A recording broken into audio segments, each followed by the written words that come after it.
Salut à tous, c'est Florian, bienvenue dans cette nouvelle vidéo. Dans cette vidéo, on va analyser l'action LTC Properties Realty. C'est tout simplement une REIT, une société de placement immobilier dans des propriétés de logement pour personnes âgées. Alors je sais à quoi tu penses à Orpea, à tous les scandales autour de ça. LTC Properties n'a pas, je pense pas qu'il ne gère les EHPAD, mais simplement qu'ils détiennent les murs et qu'ils reçoivent des loyers de la part des personnes qui exploitent les locaux comme McDonald's par exemple qui détient les murs mais qui ne vend pas de frites. Donc je pense pas que ça impacte directement ce secteur-là. Après attention évidemment, hein, ça pourrait avoir un impact indirect, mais ça n'est pas le cœur d'activité de LTC Properties. En tout cas, c'est un secteur forcément extrêmement lucratif parce que c'est un secteur de la santé qui va gagner du terrain, hein, d'année en année parce que l'espérance de vie augmente, mais pas l'espérance de vie en bonne santé. Donc malheureusement au détriment des personnes âgées qui ont une santé fragile et qui sont obligées d'être dans ce type d'établissement, eh bien il y a des gens qui se font de l'argent et autant en faire partie. Et ne me parlez pas d'éthique parce que si on ne finançait pas ce type d'établissement, eh bien il n'y aurait tout simplement pas ce type d'établissement de disponible pour les personnes qui en ont besoin. Donc, ça fait 20 ans que le dividende est versé sans interruption.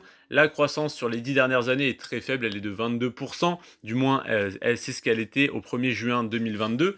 On va retourner voir ça ensemble tout de suite.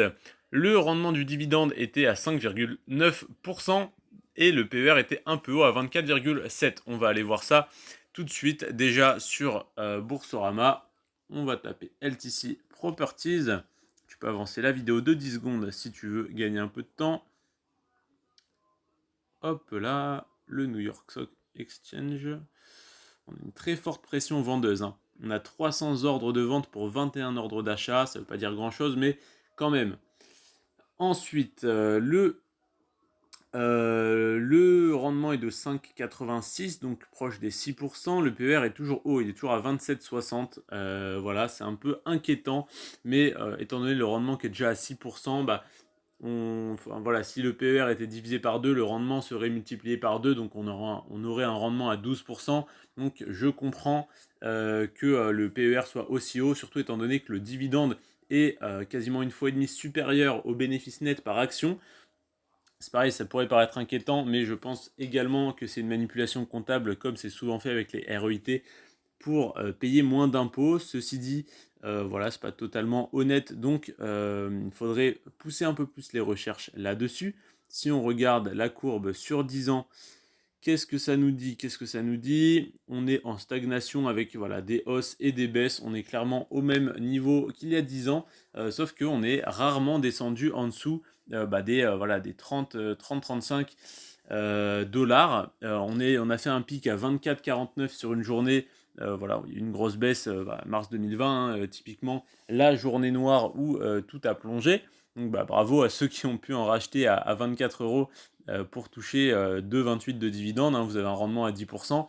Félicitations. Donc LTC Properties qui est à 38 dollars actuellement. On va aller voir sur rendement bourse un peu plus d'infos sur le dividende de LTC Properties. Hop, pareil, tu peux passer de 10 secondes la vidéo si tu es un peu pressé. Hop, alors, LTC Properties, très intéressante déjà du point de vue du dividende, parce que le dividende est détaché mensuellement. C'est quelque chose qui me plaît beaucoup. J'ai vraiment l'impression de détenir une part de l'entreprise, de recevoir les loyers chaque mois quand ils sont versés. Le dividende est versé en plus de ça sans interruption depuis 20 ans et il n'a pas diminué depuis 19 ans. En plus de ça, il avait déjà été versé avant pendant une dizaine d'années. Il a été coupé en 2002 pour ma naissance. Je plaisante, c'est pas en rapport, mais c'est l'année de ma naissance d'ailleurs. Et puis d'ailleurs, demain j'aurai 20 ans. Je publie cette vidéo le 14 juillet normalement. Donc le 15 juillet, j'aurai 20 ans. Alors ne loupez pas la vidéo de demain pour me souhaiter mon anniversaire, hein. Je plaisante bien sûr. Donc voilà, en tout cas, dividende en augmentation jusqu'en 2017. Depuis, si je ne m'abuse, il a stagné et il est parti pour stagner également en 2022. Parce que là, on a la moitié des dividendes qui ont été versés. On est à 1,14 sur 2,28. Donc c'est bien ça. Sur 10 ans, on voit 2,45% d'augmentation et sur 5 ans, 0, hein. C'est une stagnation totale de 2017 à 2022. En tout cas, peu importe parce que là, on a un rendement qui est tout de même proche des 6%, pardon, qui n'a pas diminué depuis 20 ans. Donc, tant qu'on ne diminue pas ce rendement-là, pour moi, c'est correct, ça me convient. Et on voit quand même que ça augmente par palier, ça augmente voilà, un peu par un peu sur le long terme. On pourrait espérer un peu mieux, bien sûr, mais je trouve que c'est quand même correct. Donc, le cours de l'action, comme on peut le voir, hein, il est en légère augmentation, relativement régulière quand même si on regarde à très long terme. Et puis surtout, le dividende est détaché mensuellement, donc on peut le réinvestir très rapidement. On regarde une dernière fois le cours de LTC Properties. Hop là, on va regarder depuis toujours sur la durée maximum disponible. Donc introduite en bourse à 10 $, tout rond le 21 août 92. 10 ans après, elle était à 7 $, donc elle était en perte au bout de 10 ans après son introduction. Et heureusement qu'elle n'a pas lâché à ce moment-là parce que elle est passée par la suite de ce cours-là en 2002, donc à ma naissance où elle n'a pas versé de dividendes, je me rappellerai, à plus 500% en fait. Elle a pris 500% après sur 20 ans, donc c'est énorme, hein. Voilà, 500%. Si tu avais mis 100 € à ce moment-là, si tu avais mis 100 € à ma naissance, typiquement si mes parents avaient mis 100 € sur LTC, hop là, qu'est-ce que j'ai fait? Si mes parents avaient mis 100 € sur LTC Properties à ma naissance, j'aurais aujourd'hui 600 € plus tous les dividendes reversés. Voilà, je leur en demandais pas tant, ils m'ont déjà bien élevé, c'est suffisant. Mais en tout cas, voilà, c'est pour t'imaginer la chose que voilà, 100 € investis en 2002, ça te ferait 600 € aujourd'hui, plus tous les dividendes que tu aurais reçus, évidemment, depuis 20 ans, sans aucune coupure en plus depuis 2002. Donc, action très intéressante sur le long terme, hein, elle est passée, comme tu peux le voir, de 7 $ à un ATH à près de 55 $. Et tac, tac, tac. Et là, globalement, sur 52 semaines, c'est-à-dire sur un an, elle oscille entre 31 et 40 $. Là, elle est à 38,69, donc elle est un peu haute sur l'année en cours. Hein, voilà, elle est proche de son ATH de l'année. Elle est descendue à 31,69, même à 31,36, hein, c'est écrit juste en dessous si tu ne l'avais pas vu. Voilà, hop là. Donc voilà, elle est descendue assez bas. Je pense qu'elle est intéressante globalement quand on regarde la tendance long terme à acheter en DCA, bien sûr. Si on regarde sur un an, elle est quand même en... Non, elle est en stagnation. Sur 5 ans, elle doit être en légère perte. Ouais, elle est à moins 25%. Voilà, après c'est pareil, hein, si tu l'avais acheté dans des moments intéressants, là à 36, tu l'avais racheté là à 44, et puis hop, Covid, super opportunité, boum, 27, voilà, tu pouvais l'acheter à 27 $. Imaginons tu as raté le Covid, bon tu la rachètes là à 35, puis 34, puis 33.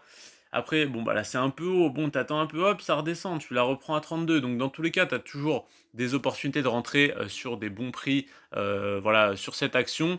Même si tu rentres maintenant, on va dire, on est à un prix tout à fait moyen, voire un petit peu haut sur l'année. Mais si on regarde sur 5 ans, on est relativement bas. Et si on regarde sur le long terme, globalement, là, elle était à 25, puis 30, puis 35, 40, 45, 50. On pourrait s'imaginer que là, elle devrait être à 60, 70. Elle est à 38. Donc si on voit les choses comme ça, elle est à un prix tout à fait correct.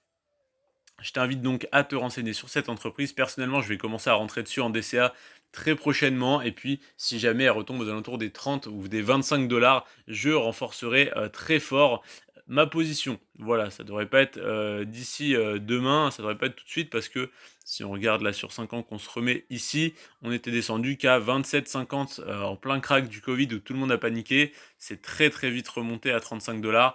Donc voilà. N'hésite pas à te renseigner sur cette action parce qu'elle est très intéressante. C'est une voilà, de celles que je préfère clairement parce qu'elle fait partie déjà de ma liste de 30 actions à dividendes sur des centaines et des centaines, j'exagère même pas, que j'ai analysées. Et parmi ces 30 là, évidemment, j'ai mes petites préférées. On va dire qu'elle fait partie du top 15, top 20.